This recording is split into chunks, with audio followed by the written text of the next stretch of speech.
Hello, hello. ओळखलं का नाही? नाही ओळखलं. कोण बोलतंय? अहो त्या दिवशी नव्हतं का आलो पाहुणा होऊन तुमच्या घरी पोरगी बघा तुमची. पाहुणं होऊन पोरगी. हा हा हा बोला की. अहो काय झालं हो पुन्हा तुम्ही काहीच सांगितलं नाही. नाही पोरगी नाही द्यायची.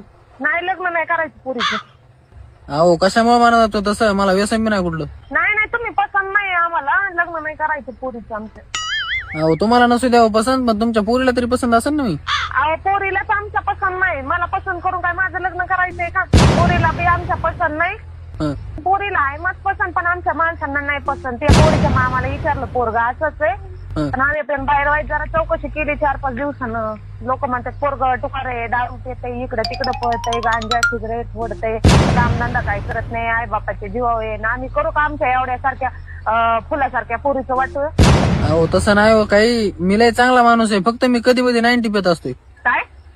अहो मी लय चांगला आहे म्हणलं, मी फक्त कवा बावा 90 पेत असतोय. मग 90 प्याला काय, दारू प्याला काय? मग भाड्या फोन कशाला केला तू? 90 पेतो नाही मग एखाद्याचं मुठ पी ना तू.